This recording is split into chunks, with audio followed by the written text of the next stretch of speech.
Well, let me start by just saying thank you to Libby for setting up and managing this program now from all over the country, I guess.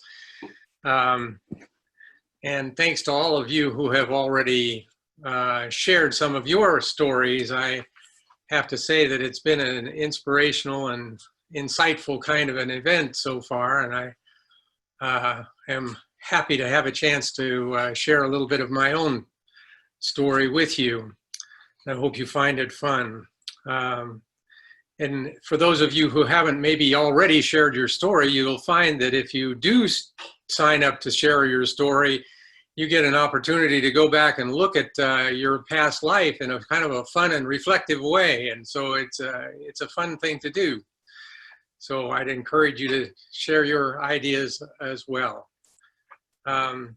And I like the analogy that a number of people have used of threads intertwined to create a whole. And, you know, certainly the threads of life intertwined to create a whole life is a very good model. And even the idea of the roots of a tree, the elder tree, is kind of a nice idea, because those roots that go back to family way back home are such an important part of what life turns out to be for you. For me anyway, and I think for many people. And I've been lucky to have been born into a really loving and wonderful family and so on. So I have a lot to be grateful for that way. But the threads I'm going to focus on today is just Cass's and my relationship and our family, the way we've come together and had our own family. I think that's a very, very central part of my life. I'd like to talk a little bit about my career and how that's where that's taken me during my time, share a little bit of my religious history with you, get to the area of music, and if I haven't just wandered on too long, we'll maybe get to photography at the end of the process as well.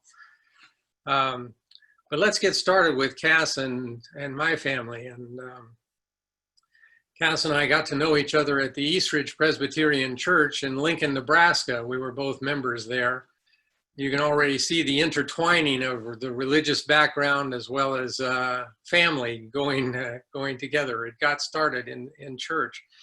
And I remember one of my earliest memories of Cass, we had a youth service that was at our church, and she was the accompanist for this singing. And she came in her little petticoat dress with mostly white. It had a little bit of flower pattern on it and that sort of thing, two little legs out the bottom and so on. But then she plays very, very beautifully on the piano and supports our church service.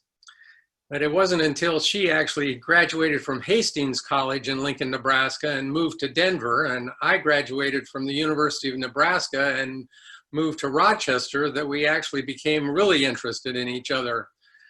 I learned at a later time that she maybe did have an interest in me when I was in high school, but I didn't pick up on her clue. She ignored me, and I didn't pick up that that was an interest. So I think we had about then like 3 in-person dates in either Colorado or Rochester. We had many telephone conversations. We had letters that went back and forth. We also had cassette tapes that we shared with each other back in that time. You know, you'd record your tape and send it to the other person. But then we got married and moved to New York. Cass was a teacher over in the Greece school system. I was on leave of absence from Kodak at the time, getting my PhD in industrial organizational psychology, and I'll share more of that detail a little bit later.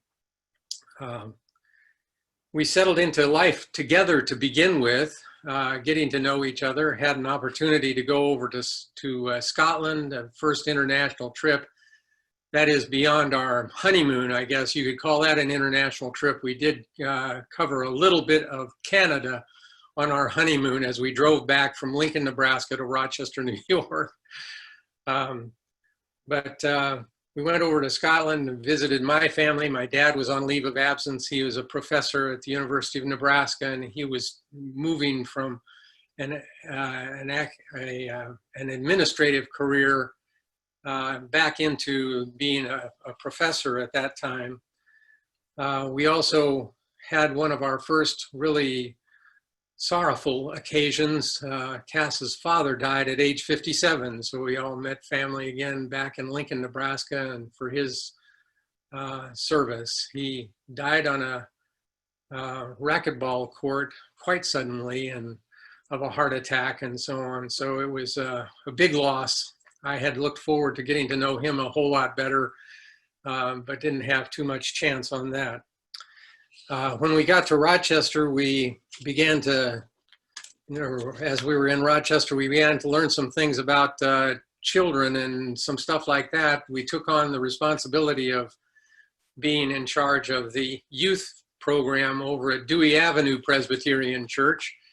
We took the kids out on a retreat, a weekend long retreat, and it turned out that one of the kids had brought along a pretty stiff alcohol with them, maybe a whiskey of some sort or another.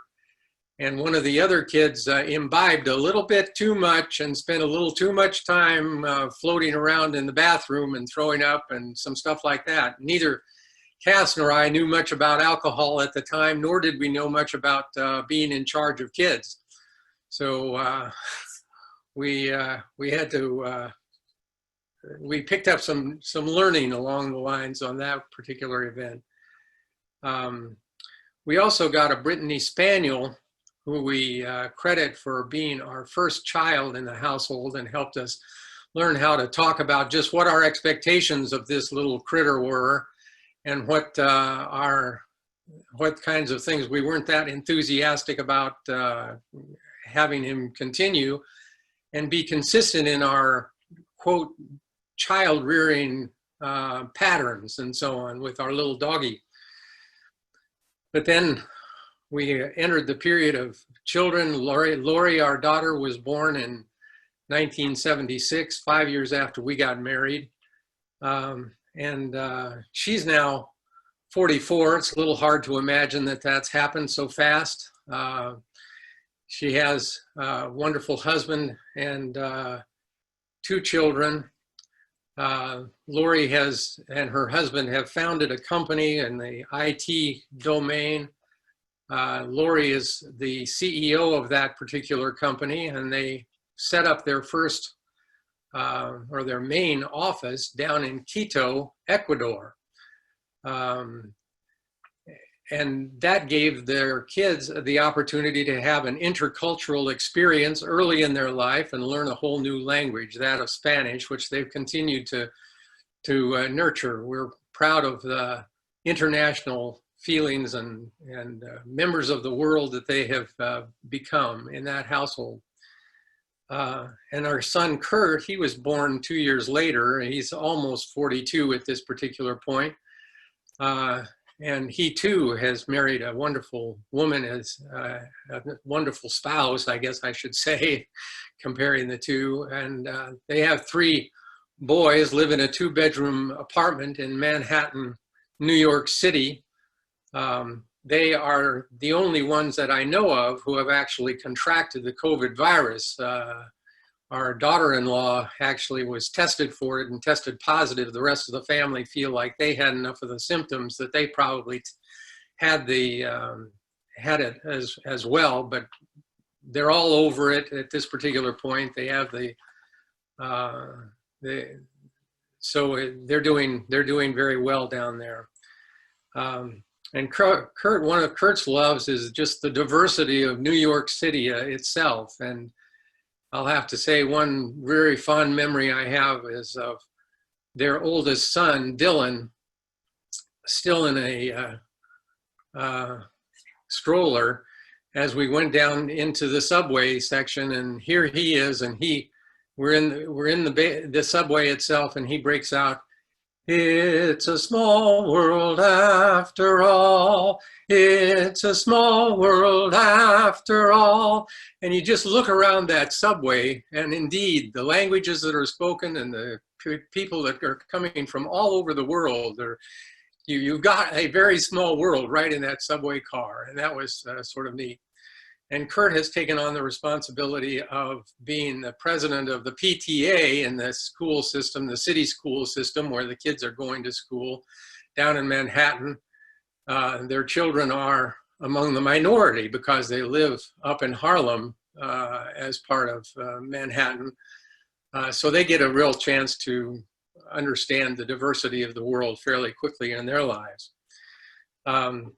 And clearly there's lots more to talk about in family life. There is a beautiful relationship that we've had after the kids headed off on their own lives. We've really enjoyed traveling around together and all sorts of other kinds of things like that.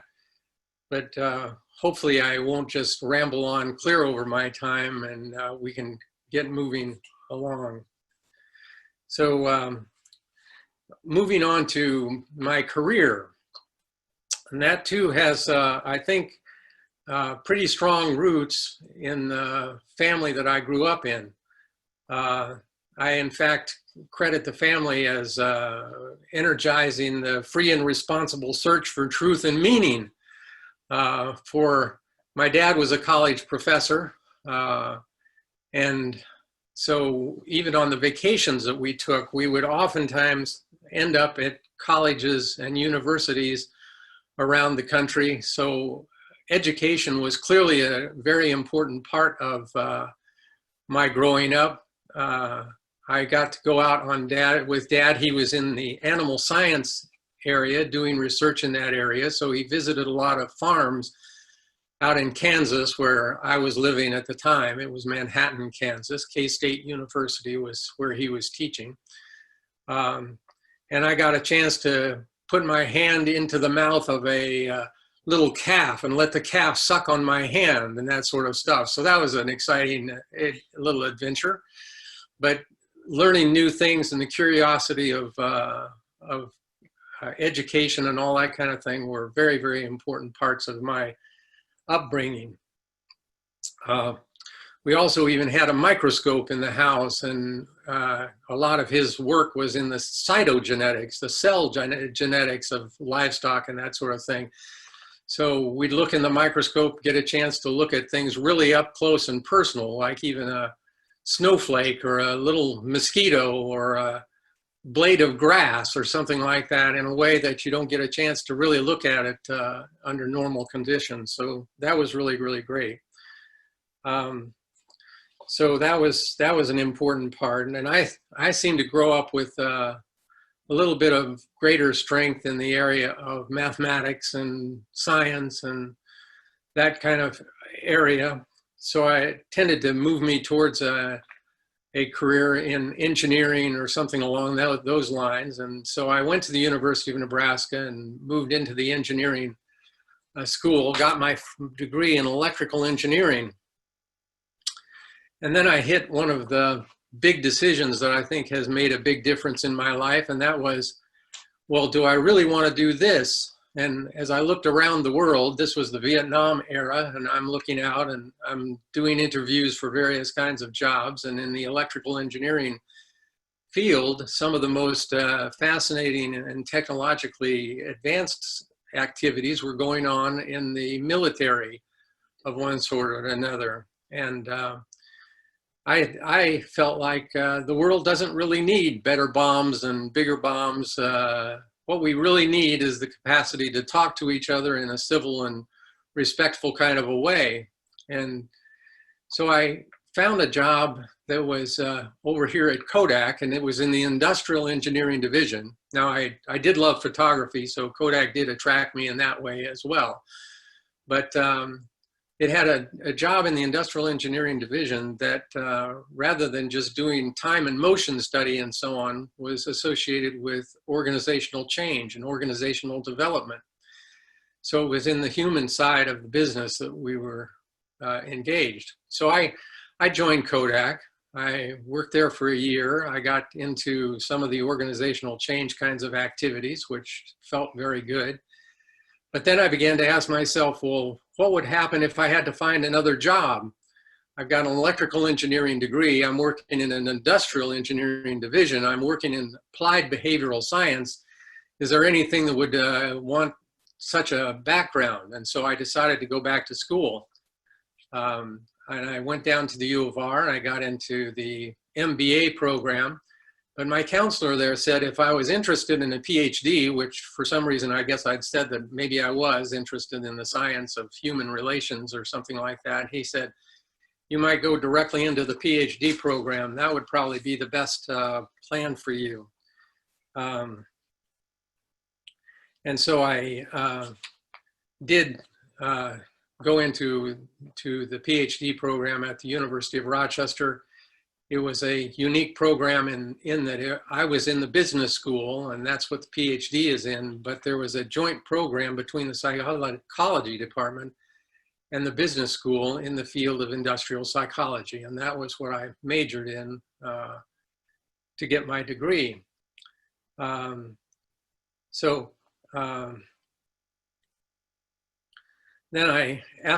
after I had gotten the degree, and even then I was a lucky kind of a guy because I had left Kodak. I was on leave of absence.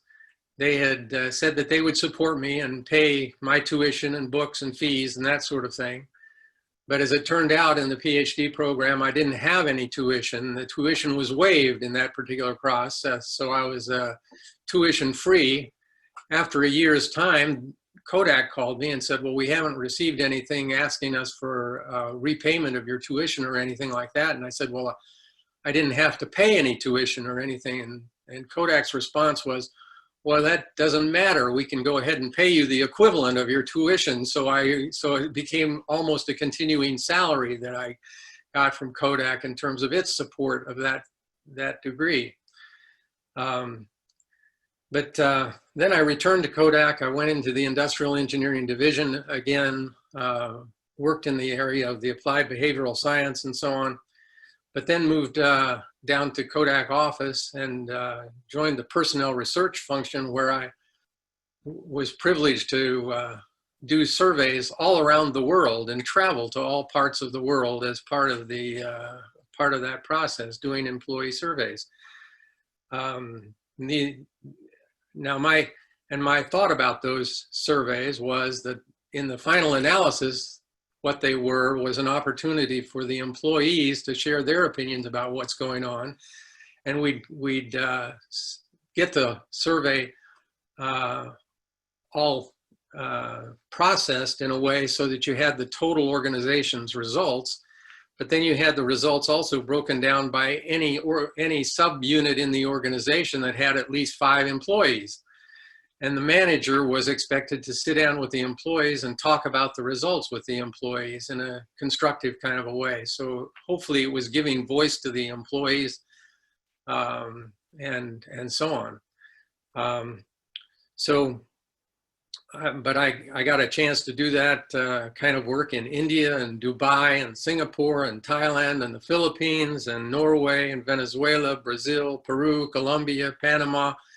It was a wonderful opportunity to get a chance to see the world, though I did often think, the world didn't look all that different from the conference room in Singapore than it did in Rochester, New York, in the office building. So it didn't give me all that much, but oftentimes I did have an opportunity to stick around for an extra couple of days or something like that and explore the place where I was. After 20 years with Kodak came another big decision in my career. Kodak was in the process, the early stages of downsizing, and offered the opportunity for employees to leave the company and get paid a year's salary. But they gave you that opportunity, but you had to make the decision in just 2 weeks. So I had sort of thought that through previously, thinking about going out and getting into business for myself. But I wasn't really completely prepared at the time the opportunity showed up for me personally. And I remember the last day the decision could be made, Cass and I were together, had lunch at a park right near Eastman Kodak, or Kodak office, and talked about this. And it was a little bit of a serious and teary conversation, but the decision was, yeah, let's go ahead and move on. And so that afternoon I went back and I gave them my resignation and took advantage of that particular program. But that night, I know we were attending a musical program down at Kodak Hall at Kodak Park. And I thought to myself, what on earth have I done? You know, my gosh, I don't have a job. We just bought a house a couple years before, so we have a mortgage to pay. What's going to happen in this process? The kids are now in middle school, and you look on forward and there's college coming, college tuitions and other stuff like that. So I was really a little concerned about that. But I had also, the area of religion became intertwined in this again, and we had joined the Unitarian Church just a couple of years earlier, and I gave it a fair amount of credit for the courage to actually make that decision and the belief that things would work out okay in the future.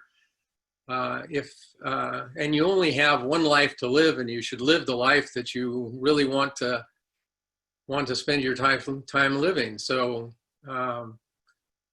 there was some energy from the First Unitarian Church that helped me move on that decision, and it was certainly a good decision for me in the long run. Because within about 2 weeks after I made the decision, the company that had been doing a processing of the surveys for Eastman Kodak Company wanted to hire me to start a new function within the company, the function of the consulting function with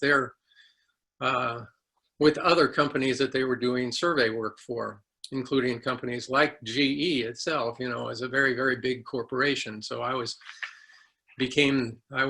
the vice president of consulting with the company. I was on the board of directors, and got a chance to really work in a very, very fine company. Dave Pixley is among our crowd that's here, and Dave Pixley was at Genesee Survey Services at the time that I happened to join the organization. And I was always really pleased with what Genesee was in terms of its orientation towards employees and its concern for employees themselves. And I don't think we allowed our salaries to get way out of hand compared to the salaries of our regular employees. There was a lot of appreciation for the employees that was there. It was a great company to work for. So I worked there for about the next 18 years and had the opportunity to grow the company to a different, with others, to another particular stage. So I left Genesee Survey Services then in 2007 and transitioned into retirement itself by becoming the president of the Unitarian Church. And that felt like it was at least a 30-hour-a-week job as far as I was concerned when I was doing that. And I can't imagine how anybody who's full-time employed can actually manage to be the president of the congregation. And I was lucky also to work with Barb DeLeo and Ann Perry as members of the executive committee through that period of time. It was a good experience, and like family, there's still other things I could talk about in the career and that sort of thing, but now we're getting on to 12:30, and maybe I should move on to the next topic and see what is there. And religion has been an important part of my life, and sort of an interesting journey. In Manhattan, Kansas, the family was a member of a Baptist church. My dad sang in the choir. My mom accompanied him on the piano. He was a soloist and so on. And I think he was actually the director of the choir in that Baptist church. When we moved to Lincoln, I continued to be in the Baptist church in Lincoln, Nebraska. another Baptist church and was actually baptized in that church with a full immersion baptism. I remember talking to my mom at the time when they asked if anybody wanted to be baptized, and I got up out of my seat in the chair and walked forward and said yes. And my mom thought that that was an appropriate thing for me to do at the age of about 10 or something like that. Our family then moved to a local Presbyterian church, the one where Cass and I met.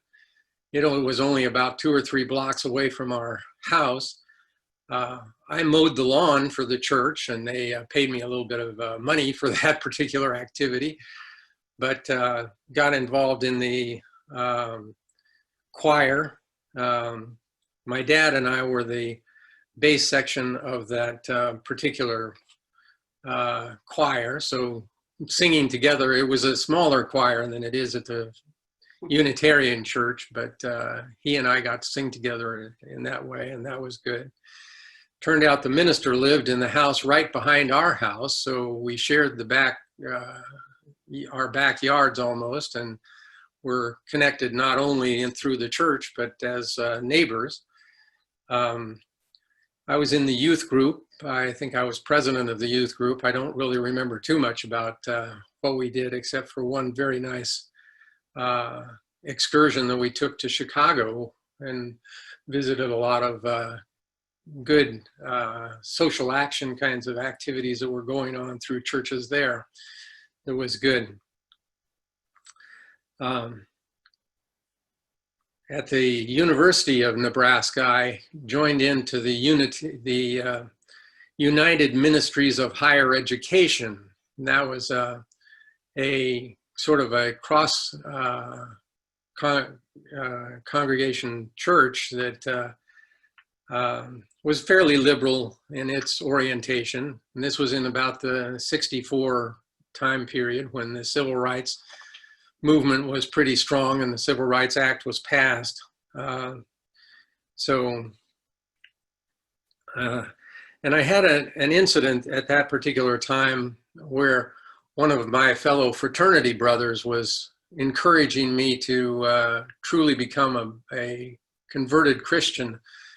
And for me, that was something that I actually really wanted to do, because it seemed to me like if you believed, if there was a God that was an interventionist God within the world and had a good long-term plan for where the world would be going, and a plan for you personally and all that kind of thing, then it seemed to me that that would be a great, a much more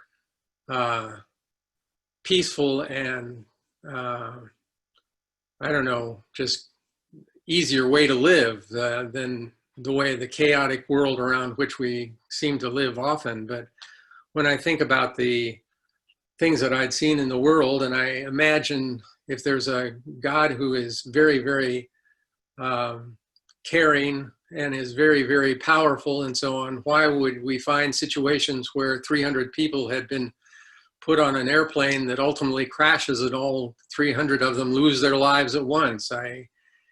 So there were too many things in the world itself that made it awfully hard for me to believe in that kind of a God.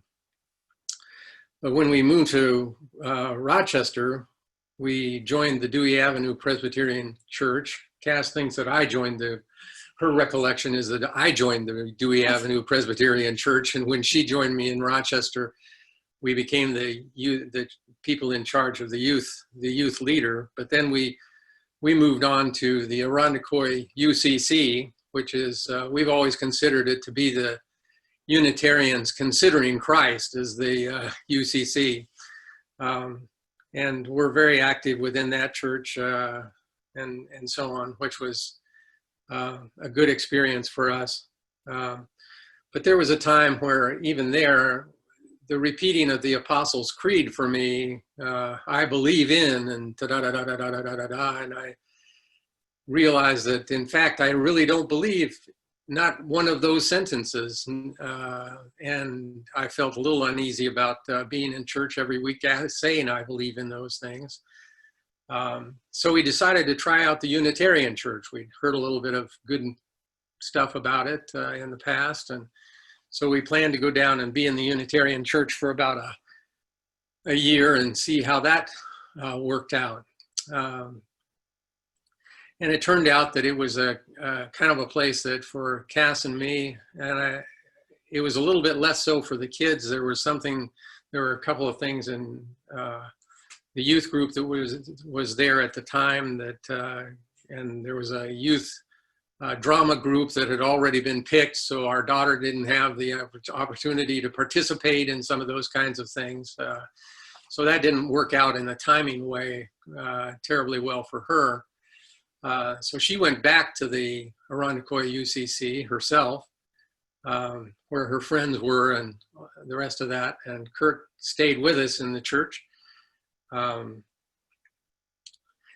we certainly, there were very good sermons, it seemed like, at the church, very introspective, probably one of the most insightful set of sermons that I've heard in the church through Dick Gilbert and all of his thinking. There was wonderful music in the church. We joined the choir. And once we joined the church, I did serve on the board for a little while. I was on the Ministerial Relations Committee. I was on a committee exploring different types of music with Melissa Boyack that ultimately I think led into having a range of different music in our church and so on, which I thought was interesting. I was on the search committee that brought Scott and Karen to the church. I was then president of the congregation for a couple of terms during Scott and Karen's time at our church. And as I think I mentioned before, Barb DeLeo and Perry were also members of the board at that time and served on the executive committee, and they were certainly outstanding people to work with during that particular period of time. And later I became the spokesperson for the CCC, the Congregants for Constructive Change, during the time that we were working through our relationship with Karen.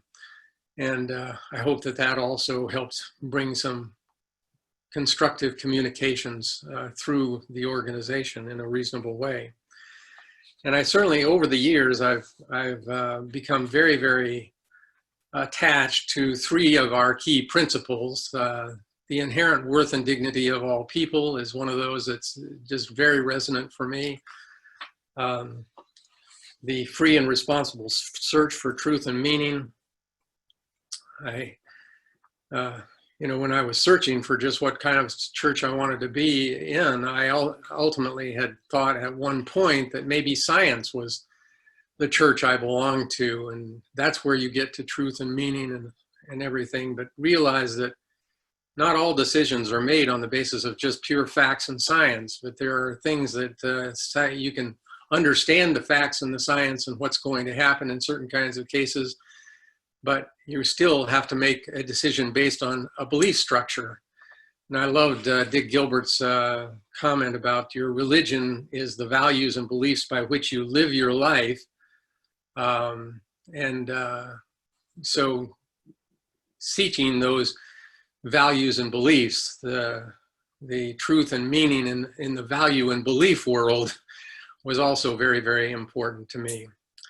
Now, the last of the third of the principles that I really like is the interdependent web of all existence. And I think this COVID thing is one of those that proves that we're one world and we share an awful lot of stuff across one world. And if we could somehow get it in our hearts that we are an interdependent world, dependent upon our climate. I mean, it's interdependent, not just on the other people in the world, but the whole world and its ecosystem and everything. I think we'd find ourselves in a better place for the world at large. I'm not quite out of time yet, am I, Libby? But okay, okay. So music is another one of those threads that I feel is a very strong one for me and has meant an awful lot to me through the years and continues to be that. My mom played the piano and my dad was a singer and directed the choir. While we were in Kansas, a friend up the street happened to be a trombone player, and I was up at his house and he loaned me his trombone and I got to play the trombone and I sort of fell in love with it. My mom put a little bit of a requirement that before I could get into trombone, I had to spend a year on the piano. So she became my teacher, and so I was taking piano lessons. And this would have been the 3rd grade, I think, that I was taking the piano lessons from her. And then in the 4th grade, we actually moved to Lincoln, Nebraska, and they didn't allow you to have the trombone in school until the 5th grade. And so I got another year of piano before I got into the trombone itself. But from there, I played the trombone through high school and played in the Lincoln Youth Symphony. Took lessons from the Lincoln Symphony's first trombonist. I was considered majoring in music as in college. At the college level, the University of Nebraska, I played in the University of Nebraska marching band, and that way we attended all sorts of football games and that sort of thing. University of Nebraska is quite an excellent football team. So we played at the Orange Bowl, we played at the Sugar Bowl, and in the Orange Bowl, I was actually part of about a 9-person subgroup that played a jazz piece as part of the intermission or the halftime. Get the right words here. And I wish I did have a recording of that particular thing. I would like to have known a little bit more about where that was. But I also loved singing, and I sang in the Lincoln Boys Choir. We rehearsed on Saturdays, and we actually took a trip to New York City and sang at some, I don't remember exactly where we sang. I thought we sang maybe at one of the major churches in New York City while we were there. But it was a great youth boys choir that started in 7th grade. So I started as a soprano or alto, and then slowly became a bass in the system and so on. But it was a fun singing experience. And when I was in the university, I sang in the University Singers, probably the best choir that I ever sang in. And I've sung in church choirs ever since. And certainly the Unitarian Church Choir is one of those that I've thoroughly enjoyed being part of for the time that we've been members of the church. I also picked up the guitar a little bit in college. I bought a guitar and then started playing around with it, and with a gal that was a friend of mine, we played some gigs around at the University of Nebraska, and I ultimately built a guitar, which is the one that I really, really like the best, and it's more of a classical guitar that I continue to fiddle with occasionally, but not very often. But music is one of those things that tends to be a very emotional thing for me. When I think back to Dylan singing, "It's a Small World," I pretty much can't sing that song without getting into tears. And there are other kinds of songs like that too. And one of them, "This Is My Song," that we sing as a hymn in church, is one of those that gets to me, especially when I get to the point where I start thinking about the skies are everywhere as blue as mine, and it's once again just affirming the one world kind of idea that we are, and so on. So it's very close to kind of thing to me. Photography is another little strand. Are we running out of time yet? Getting close to running out of time? Tell us about photography, because it's really important, and then we'll have people ask questions, okay? Okay, we'll do photography. And it got started early in my life too. My dad was a photographer. I have this view of him oftentimes in my mind, of him down focused with his extension tubes on his 35 millimeter film camera, taking a picture of a wildflower underneath the mount in the valley of mountains all around and all that kind of stuff. And he certainly took pictures of the mountains as well, but everything, it was just everything, all the way from little tiny flowers to way, way big mountains. You know, he inspired an appreciation of the beauty of the world to me. And I think photography has been one of those things that allows me to stop for a minute, take a look around, appreciate what I see. As we looked at the beginning, there's these two pictures up on the back here. They're a little bit of the smaller view of the world, a little spider and a tumbleweed in bloom. Is the kind of thing that I just love to take pictures of all that kind of thing. I joined Kodak, of course, in part because of that. When we bought our house, it had a great big screen. We could project 35 millimeter slides up on the front. It also had a dark room in the basement, so I could go ahead and develop and print. I had an enlarger. At one time, I owned a 4x5 camera. It takes pictures on a 4-inch by 5-inch negative. You usually carry around a pretty heavy tripod to go with that camera because it's, you know, pretty darn big. And you throw a cloth over your head, and then you can look at the frosted screen on the back and do the focusing under this hood that you're wearing. And we carried that system around Europe on one or more vacations. I also it did have a coupled rangefinder, so you could also take pictures just with the camera alone, but you were limited to only six shots for the number of negatives that you had available. It's quite unlike the current digital system and that sort of thing.